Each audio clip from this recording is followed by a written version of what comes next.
Assalam alaykoum wa rahmatullah wa barakatuh, mes frères et sœurs en islam. Bienvenue dans cette deuxième partie de notre série, les qualités du musulman pieux et aimé d'Allah. Nous allons explorer 5 autres trésors du caractère du croyant. Après avoir vu les premières qualités essentielles, découvrons ensemble celles qui renforcent encore davantage le lien avec Allah et illuminent le cœur du musulman. Qualité 6, la crainte révérentielle d'Allah, taqwa. La taqwa, c'est la conscience permanente de la présence d'Allah. Mais attention, la taqwa ne doit pas être comprise comme une simple peur. Ce n'est pas la peur que l'on ressent devant un danger, ni celle qui paralyse. C'est une crainte révérentielle, une vigilance intérieure qui pousse à bien agir parce qu'on sait qu'Allah nous voit à chaque instant. Les savants décrivent la taqwa comme une barrière protectrice entre soi et le châtiment d'Allah. Imagine-toi marchant sur un chemin rempli d'épines. Chaque pas est réfléchi, chaque geste mesuré pour ne pas se blesser. Voilà ce qu'est la taqwa, avancer dans la vie en prenant garde à ne pas tomber dans ce qui déplaît à Allah. Le Coran nous rappelle souvent, certes, le plus noble d'entre vous auprès d'Allah est le plus pieux, sourate 49, verset 13. Cela signifie que les honneurs, les richesses ou les origines ne comptent pas. La vraie valeur d'un être humain, c'est son degré de taqwa. Mais comment vivre concrètement avec la taqwa? C'est d'abord se rappeler qu'Allah nous observe, même quand personne ne nous regarde. Dans nos paroles, dans nos pensées, dans nos intentions. Lorsque tu es seul devant ton écran, lorsque tu es en colère, lorsque tu es tenté par une mauvaise action, la taqwa est cette voix intérieure qui te dit, Allah me voit, Allah entend, Allah sait. Le prophète a dit, crains Allah où que tu sois. Fais suivre une mauvaise action par une bonne, elle l'effacera. Et comporte-toi avec les gens d'un bon caractère. Tirmidhi. Ce hadith résume parfaitement la taqwa, vigilance envers Allah, repentir constant et bienveillance envers les autres. La taqwa n'est donc pas un état passager, mais une lumière qui éclaire toute la vie du croyant. Elle influence sa manière de prier, de travailler, de parler, de se comporter en famille ou en société. Elle donne de la dignité et de la force, même dans les moments de solitude ou d'épreuve. En réalité, la taqwa est le secret des musulmans qui réussissent auprès d'Allah. Car elle transforme chaque action ordinaire travailler, manger, sourire, aider ou en adoration, si elle est faite dans la conscience d'Allah. Voilà pourquoi la taqwa est la base, la racine de toutes les autres qualités du musulman pieux. Qualité 7, le repentir constant, tauba. Tout d'abord, il faut comprendre que le croyant n'est pas un être parfait. L'erreur fait partie de la nature humaine. Le prophète a dit, tous les fils d'Adam commettent des fautes, et les meilleurs de ceux qui commettent des fautes sont ceux qui se repentent constamment. Ibn Majah. Le tauba n'est donc pas un signe de faiblesse, mais au contraire une marque de grandeur, celle de reconnaître ses fautes, de les regretter et de revenir à Allah avec sincérité. Le repentir sincère comporte 3 étapes essentielles. 1. Cesser immédiatement la faute. 2. Regretter profondément ce qui a été commis. 3. Décider fermement de ne pas y retourner. Et si la faute concerne les droits d'autrui, il faut aussi réparer l'injustice ou demander pardon. Mais le véritable secret du tauba, c'est qu'il n'est pas limité aux grands péchés. Même pour les petites fautes, même pour les moments d'insouciance où l'on a oublié Allah, le croyant revient constamment à lui. C'est un dialogue intime entre le serviteur et son Seigneur, une porte toujours ouverte.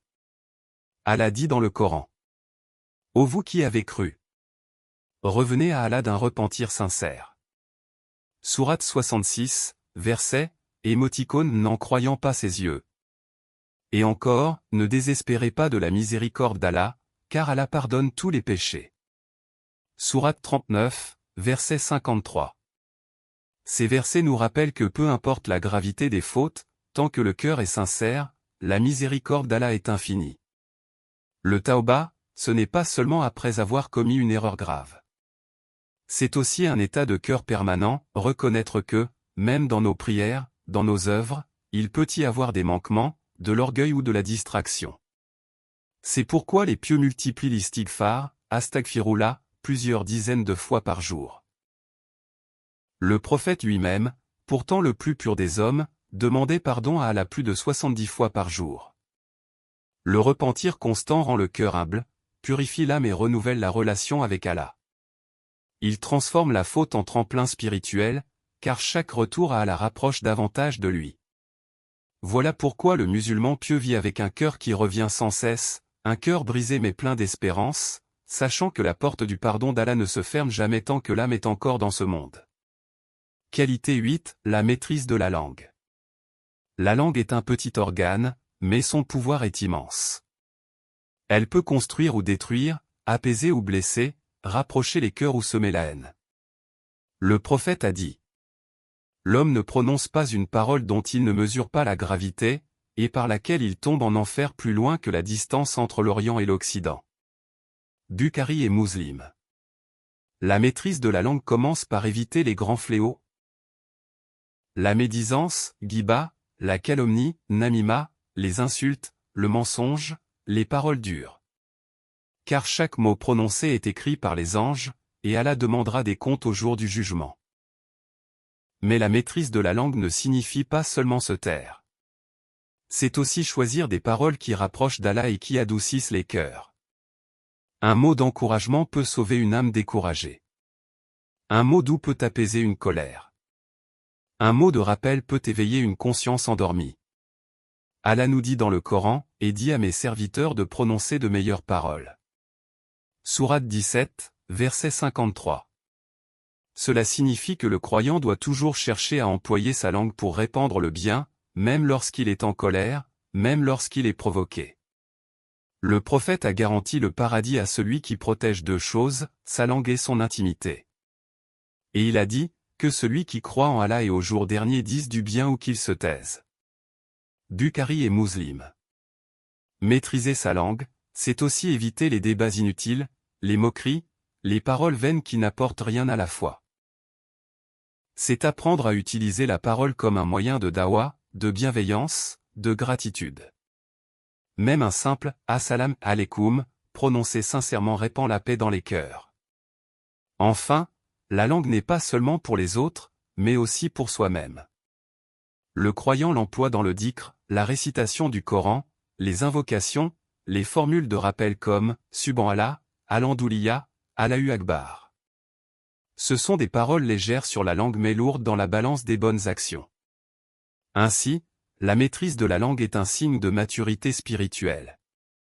Car celui qui contrôle ses mots contrôle aussi son cœur. Qualité 9, la justice, al-adl. La justice est une valeur centrale dans l'islam. Elle ne se limite pas au jugement dans un tribunal, mais s'applique à chaque aspect de la vie, dans la famille, dans les affaires, dans les relations sociales et même envers ceux qu'on n'aime pas. Allah dit dans le Coran. Ô vous qui avez cru! Soyez stricts dans vos devoirs envers Allah et soyez des témoins équitables. Et que la haine pour un peuple ne vous incite pas à être injuste. Soyez justes, cela est plus proche de la piété. Sourate 5, verset, émoticône n'en croyant pas ses yeux. Ce verset est d'une force incroyable, il nous rappelle que la justice ne doit pas dépendre de nos émotions, ni de nos affections. Le musulman pieux rend justice même à son ennemi, car il sait que l'injustice attire la colère d'Allah.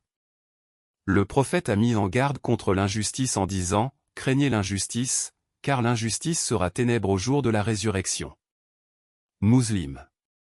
Imagine un instant arriver devant Allah avec des plaintes de personnes que tu as lésées, un voisin maltraité, un collègue trompé, un enfant négligé.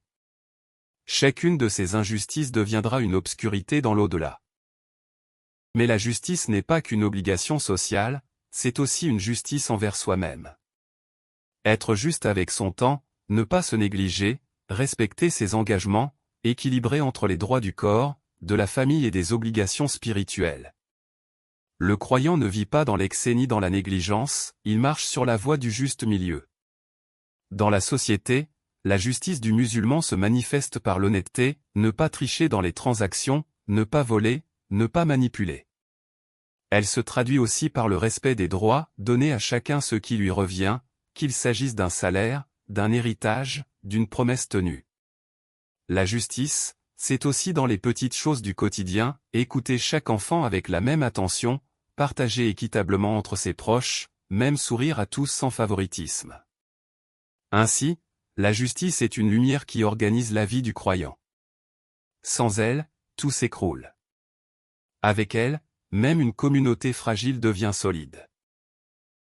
Et surtout, Allah aime les justes, car il reflète sur terre une parcelle de sa sagesse et de son équité. Qualité 10, l'amour pour Allah et son prophète. Cet amour n'est pas un simple sentiment dans le cœur, mais une force qui oriente toute la vie du croyant. Allah dit dans le Coran. Ceux qui croient sont plus intenses dans leur amour pour Allah. Sourate 2, verset 165. Aimer Allah signifie le placer au-dessus de tout autre amour, au-dessus des passions, des désirs, des richesses ou même de nos propres proches. Cela ne veut pas dire négliger sa famille ou ses biens, mais comprendre que tout ce que l'on aime doit être aimé pour Allah, et dans les limites fixées par lui. Le prophète a dit, « Aucun de vous ne sera vraiment croyant jusqu'à ce que je sois plus aimé de lui que son père, ses enfants et l'ensemble des gens. » Bukhari et Muslim. Cet amour du prophète n'est pas une idolâtrie, mais une reconnaissance immense pour celui qui nous a transmis la lumière, qui a supporté persécutions et souffrances pour que nous recevions la guidance d'Allah. Mais comment se manifeste cet amour dans la vie quotidienne? Par l'obéissance, quand tu aimes Allah, tu lui obéis non par contrainte, mais par désir de lui plaire. Chaque prière devient un rendez-vous d'amour, chaque sacrifice une preuve de fidélité. Par l'imitation, aimer le prophète, c'est suivre sa sunna dans les petites comme dans les grandes choses, sa manière de prier, sa patience, sa douceur, sa générosité. Par le souvenir, multiplier les invocations, la récitation du Coran, les salawats sur le prophète, car on se souvient toujours de celui qu'on aime. Par la préférence, placer Allah et son messager au-dessus de ses propres envies. Parfois, cela signifie renoncer à un péché séduisant, parfois sacrifier un confort matériel, simplement pour garder la satisfaction d'Allah. Ce véritable amour a un goût unique, il apaise le cœur, illumine les épreuves et donne un sens profond à l'existence. C'est ce qu'on appelle la halawa aliment la douceur de la foi. En résumé, l'amour pour Allah et son prophète est le moteur de toutes les autres qualités, c'est lui qui nourrit la piété, inspire la patience, pousse au repentir, motive la justice et adoucit la langue. Sans cet amour, les actes deviennent lourds, avec lui, tout devient léger et lumineux. Ces 5 qualités la taqwa, le repentir constant, la maîtrise de la langue, la justice et l'amour pour Allah et son prophète forment le cœur vivant du croyant pieux. Elles ne sont pas de simples notions théoriques, mais des lumières à incarner dans la vie de tous les jours. Celui qui les cultive se rapproche de son Seigneur et goûte à la véritable douceur de la foi.